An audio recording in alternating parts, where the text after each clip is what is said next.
আসসালামু আলাইকুম। আমি আর ফরিদ এখন আসছি মধুমতি নদীর কিনারায়। এই যে দেখতে পাচ্ছেন মধুমতি নদী। এই নদীর উপরে যে নির্মিত এই যে ব্রিজটি কামারখালী ব্রিজ, আর এইখানে দেখেন পানি কিন্তু নাই। ওই যে এক চাচা দেখা যাচ্ছে দূরে, আসলে ক্যামেরায় দেখা যাচ্ছে কিনা জানি না। এই চাচা কিন্তু পায়ে হেঁটে আসছে পানির মধ্যে, তার মানে বোঝা যাচ্ছে যে পানিটা কতটুকু শুকিয়ে গেছে।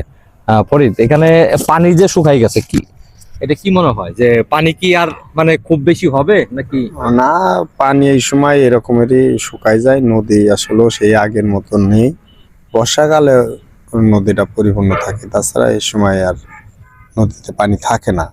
আমি ইতিপূর্বে অনেকবার আসছি, এই সময় নদীতে আর পানি থাকে না। এখানে বিষয়টা হচ্ছে এখন হচ্ছে শুকনা মৌসুম, যে কারণে পানি কম। তারপরে হচ্ছে এই পাশে হচ্ছে কামারখালী সেতু, আর এই যে আমার পিছনে দেখা যাচ্ছে এটা হচ্ছে রেল সেতু কামারখালী।